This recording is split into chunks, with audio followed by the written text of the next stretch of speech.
বাংলাদেশে আমরা এখনো কিন্তু আদিবাসী হিসেবে রাষ্ট্রীয়ভাবে স্বীকৃতি পাইনি। দুর্বৃত্তদের ক্ষোভের মুখে জ্বলছে আদিবাসীদের বাড়িঘর, জেগে উঠেছে মশাল মিছিল নিয়ে আদিবাসীরা রাজপথে।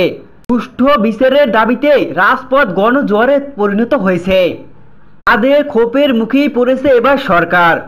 বিস্তারিত সম্পূর্ণ জানতে হলে ভিডিওটি না টেনে দেখতে থাকুন শেষ পর্যন্ত।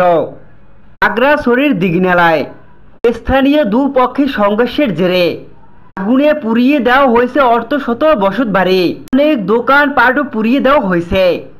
এখানে বর্তমানে থমথমে পরিস্থিতি বিরাজ করছে। বিকেল 5টার দিকে লালমা স্কোয়াডে এলাকায় এই ঘটনা ঘটে। পুলিশ জানায় নোয়াপাড়া এলাকায় মোহাম্মদ মামুন নামে এক লোককে মোটর সাইকেল চুরির অভিযোগে অনেক মারধর করা হয়। গুরুতর অবস্থায় তাকে সদর হাসপাতালে নেওয়া হলে চিকিৎসক তাকে মৃত ঘোষণা করে।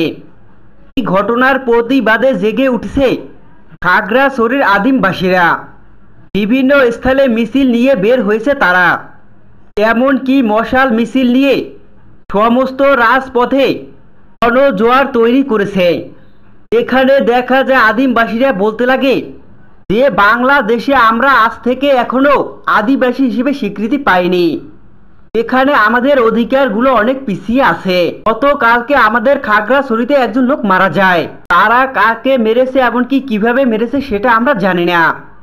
এই জায়গা থেকে তারা কিছু উগ্রবাদী মানুষগণ খাগড়াছড়ির দিঘি নালায় শতের উপরে বাড়িতে আগুন দেয়, সমস্ত গ্রামই পুড়িয়ে ছারখার করে দিয়েছে দুর্বৃত্তরা।